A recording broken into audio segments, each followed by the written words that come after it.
Hello,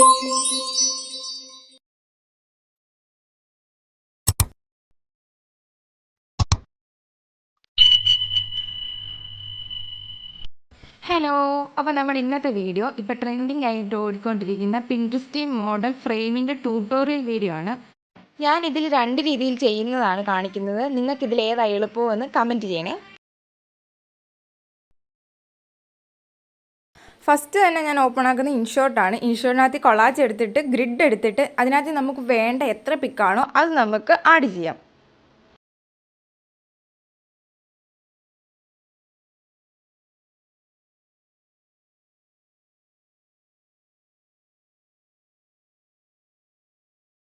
ഞാനിവിടെ ഒരു 9 പിക്ക് select ആക്കിയിട്ടുണ്ട്. അത് കഴിഞ്ഞ് നമുക്ക് വേണേൽ സൈസ് ചേഞ്ച് ചെയ്യാം. ഇഷ്ടംപോലെ സൈസ് ഉണ്ട്. നമുക്ക് അതിൽ ഏത് സൈസ് വേണമെങ്കിലും നമുക്ക് ചേഞ്ച് ചെയ്തെടുക്കാവുന്നതാണ്. അത് കഴിഞ്ഞ് ഞാൻ നേരെ ഫിൽറ്ററിൻ്റെ എഫക്റ്റിൽ പോയിട്ട് ബ്ലാക്ക് ആൻഡ് വൈറ്റ് എന്നൊരു ഓപ്ഷൻ എടുത്തിട്ട് അതിനകത്ത് മെമോ എന്ന് പറയുന്ന ഒരു ഓപ്ഷനാണ് ഞാൻ സെലക്ട് ചെയ്തേക്കുന്നത്.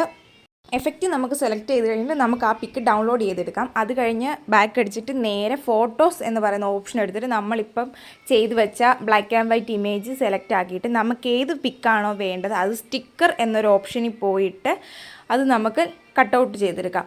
അങ്ങനെ കട്ടൗട്ട് ചെയ്തെടുക്കുമ്പം നമ്മൾ ഏത് പിക്കാണോ സെലക്ട് ആക്കി അതിൻ്റെ ബാക്ക്ഗ്രൗണ്ടിൽ നമുക്കൊരു വൈറ്റ് കളർ ബോർഡർ ലൈൻ വരും. അത് വേണ്ട എന്നുണ്ടെങ്കിൽ നമുക്ക് റിമൂവ് ചെയ്യാം. അത് വേണം എന്നുണ്ടെങ്കിൽ അതിൻ്റെ സൈസ് നമുക്ക് അഡ്ജസ്റ്റ് ചെയ്യാം, കൂട്ടുകയും കുറയ്ക്കുകയും ഒക്കെ ചെയ്യാം. പിന്നെ അത് കഴിഞ്ഞ് അവിടെ ടെക്സ്റ്റ് എന്ന് പറയുന്നൊരു ഓപ്ഷൻ ഉണ്ട്. അതിൽ നമുക്ക് വേണ്ട ക്യാപ്ഷൻസ് ഒക്കെ ആഡ് ചെയ്ത് ഫോണ്ടൊക്കെ ചേഞ്ച് ചെയ്ത് കളറൊക്കെ ചേഞ്ച് ചെയ്യാൻ പറ്റും. അത് കഴിഞ്ഞ് നേരെ ക്യാൻവ ഓപ്പൺ ആക്കിയിട്ട് ഞാൻ 7x5 എന്നൊരു സൈസിലാണ് ഫോട്ടോ പ്രിൻ്റ് എടുക്കാൻ ഉദ്ദേശിക്കുന്നത്. അപ്പോൾ 7x5 എന്നൊരു ഫോൾഡർ ഞാൻ നേരത്തെ ഓപ്പൺ ആക്കിയിട്ടിട്ടുണ്ടായിരുന്നു കസ്റ്റമൈസ്ഡ് സൈസായിട്ട്. അതിലേക്ക് ഞാൻ ചെയ്ത പിക്ക് എലമെൻറ്റ്സിൽ പോയി ഫ്രെയിം എന്ന് പറയുന്നൊരു ഓപ്ഷൻ എടുത്തിട്ട് ആ ഫ്രെയിം ഫുൾ ഡ്രാഗ് ചെയ്തിട്ട് ഞാൻ ഏത് പിക്കാണോ ആഡ് ചെയ്യാൻ ഉദ്ദേശിക്കുന്നത് ആ പിക്ക് ഞാൻ അതിനകത്തോട്ട് ആഡ് ചെയ്തിട്ടുണ്ട്.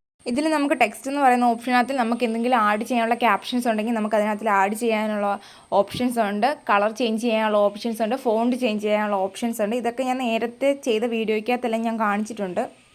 പിന്നെ ഞാൻ നേരത്തെ പറഞ്ഞ പോലെ ഇത് നമുക്ക് എങ്ങോട്ടാണോ ഷെയർ ചെയ്യേണ്ടത് ഒന്നെങ്കിൽ വാട്സപ്പ് അല്ലെങ്കിൽ മെയിലായിട്ട് നമുക്ക് ഷെയർ ചെയ്യാം. അടുത്തൊരു മെത്തേഡ് എന്ന് പറയുമ്പം ഇതിന് വേണ്ടത് ക്യാൻവ ആണ്. ക്യാൻവ ഓപ്പൺ ആക്കുക. ഇപ്പം ഏത് സൈസിലാണ് നമ്മൾ ചെയ്യാൻ ഉദ്ദേശിക്കുന്നത്, ഞാൻ A5 സൈസ് 7x5 ചെയ്യാൻ ഉദ്ദേശിക്കുന്നത്. നടുക്ക് ആ പ്ലസ് ഐക്കണിൽ ഞെക്കിയിട്ട് കസ്റ്റമൈസ്ഡ് സൈസിനകത്ത് നമുക്ക് ഏത് സൈസാണോ വേണ്ടത് അത് ആഡ് ചെയ്ത് കൊടുക്കുക. അപ്പോൾ നമുക്ക് ഒരു ഫോൾഡർ ഓപ്പൺ ആയി വരും. അതിൽ എലമെൻറ്റ്സ് എന്ന് പറയുന്നൊരു ഓപ്ഷൻ ഓപ്പൺ ആക്കിയിട്ട് ഞാനിപ്പോൾ സ്ക്വയർ ഷേപ്പാണ് എടുക്കുന്നത്. സ്ക്വയർ ഷേപ്പിൽ ഫ്രെയിം എടുത്തിട്ടുണ്ട്. എന്നിട്ട് നമുക്ക് എത്ര പിക്കാണോ ആഡ് ചെയ്യേണ്ടത് അത്രയും രീതിയിൽ നമുക്ക് ഇത് ആഡ് ചെയ്യാം. ഫസ്റ്റ് റോ ഫില്ലായി കഴിയുമ്പോൾ നമുക്കത് ഒരെണ്ണം സെലക്ട് ചെയ്തിട്ട് താഴെ സെലക്ട് മൾട്ടിപ്പിൾ എന്ന് പറയുന്നൊരു ഓപ്ഷൻ ഉണ്ട്. അതിൽ ടച്ച് ചെയ്തിട്ട് ആ 3 എണ്ണം നമ്മൾ സെലക്ട് ചെയ്തിട്ട് താഴെ ഡ്യൂപ്ലിക്കേറ്റ് എന്ന് പറയുന്നൊരു ഓപ്ഷൻ കൊടുക്കുമ്പോൾ നമുക്കത് താഴോട്ട് അത് കോപ്പി പേസ്റ്റ് ആയി വരും. ഇതിൽ നമുക്ക് വേണ്ട പിക്ക് നമ്മൾ സെലക്ട് ചെയ്തിട്ട് ജസ്റ്റ് ആ സ്ക്വയറിൻ്റെ ഷേപ്പിലെ ഫ്രെയിമിലോട്ട് ജസ്റ്റ് ഒന്ന് ആഡ് ചെയ്താൽ മതി. അതിനകത്തിലോട്ട് ഡ്രാഗ് ആയിക്കോളും.